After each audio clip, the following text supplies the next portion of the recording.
Hello दोस्तों, welcome back to stories by Nini. आज की कहानी अदिति की है। अदिति अपने स्कूल में काफ़ी पॉपुलर लड़की थी। उसके बहुत सारे दोस्त थे क्योंकि वो पढ़ने में बहुत ही अच्छी थी। इसके अलावा वो स्कूल की सारी एक्टिविटीज़ में पार्ट लेती थी। हर कोई अदिति से दोस्ती करना चाहता था और ऐसा ही था उसका एक क्लासमेट चिराग। चिराग भी अदिति से बात करना चाहता था, लेकिन वो बहुत ही ज़्यादा शाय था। लेकिन दिखने में चिराग बहुत ही ज़्यादा हैंडसम था, तो अदिति भी शायद उसको थोड़ा बहुत लाइक करती थी। लेकिन फिर भी चिराग के शाय होने की वजह से वो ज़्यादा बात नहीं कर पाते थे।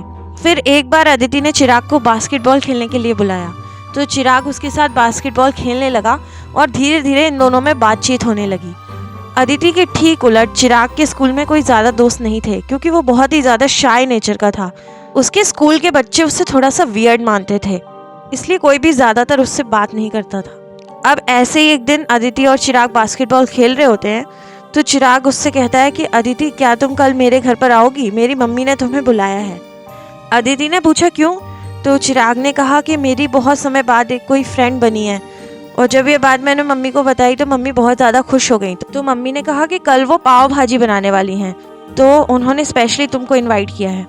ये सुनकर अदिति भी काफ़ी खुश हो गई और उसने वादा किया कि कल वो चिराग के घर पर ज़रूर जाएगी। अगले दिन चिराग और अदिति स्कूल के बाद साथ साथ चिराग के घर जाने लगे। वो दोनों ऑटो से वहां पर पहुंचे। ऑटो स्टैंड उसके घर के पास ही था। वो दरअसल एक सोसाइटी में रहता था जो मेन सड़क पर ही थी। अब अदिति और चिराग घर पर जाने लगते हैं तो चिराग डोरबेल बजाता है, लेकिन सरप्राइजिंगली अंदर से कोई जवाब नहीं आता। तब चिराग अपना फ़ोन उठाता है और अपनी मम्मी को कॉल करता है, तो उसकी मम्मी एक्चुअली अपनी एक सहेली के घर पर गई हुई थी। ये बात अदिति को थोड़ा सा अजीब लगती है, क्योंकि उसकी मम्मी ने ही तो उसे इन्वाइट किया था। तो चिराग बोलता है कि अदिति, तुम चिंता मत करो, अंदर बैठो, मम्मी कह रही है कि वो 15 मिनट में आ रही है। तो फिर अदिति थोड़ी हेजिटेशन के साथ उसके साथ अंदर चली जाती है।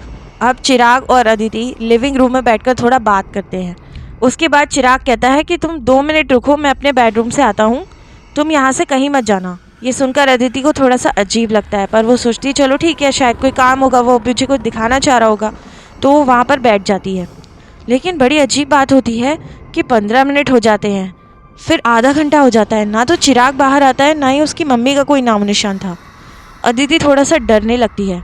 फिर उसे चिराग के कमरे में से कुछ अजीब अजीब सी आवाज़ें आती हैं, जैसे कोई ज़ोर ज़ोर से मंत्र पढ़ रहा हो।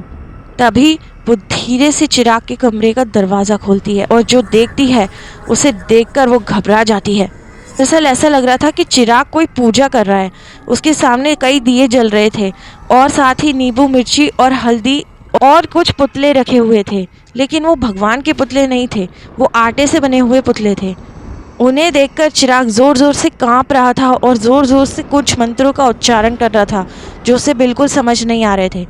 लेकिन तभी अचानक से चिराग को एहसास होता है कि दरवाजे पर कोई है, तो वो दरवाजे की तरफ देखता है और अचानक अदिति उसे दिख जाती है। अदिति ने भी चिराग को देख लिया था। अचानक से चिराग के चेहरे के एक्सप्रेशन बदल जाते हैं। वो बहुत ही गुस्से में चिल्लाते हुए बोलता है, मैंने मना किया था ना यहाँ पर मत आना। बस यही सुनना था कि अदिति वहाँ से भागने लगती है। वो दरवाज़ा खोलती है और वहाँ से सीधा बाहर की तरफ भागती है।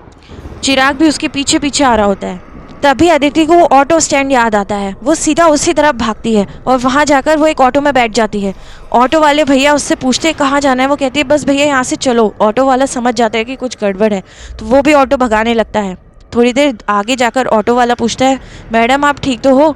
तो अदिति बोलती है हाँ मैं ठीक हूँ भैया, और फिर वो अपना घर का एड्रेस बताती है और ऑटो वाला उसे वहाँ ले जाता है। अदिति ये सारी बात अपनी मम्मी को बताती है, और अदिति के पेरेंट्स बहुत ज़्यादा नाराज़ हो जाते हैं। वो चिराग के पेरेंट्स को फ़ोन करते हैं।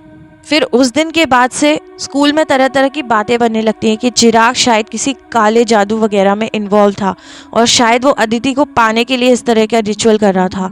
लेकिन उस घटना के बाद चिराग कभी भी उस स्कूल में नहीं आया।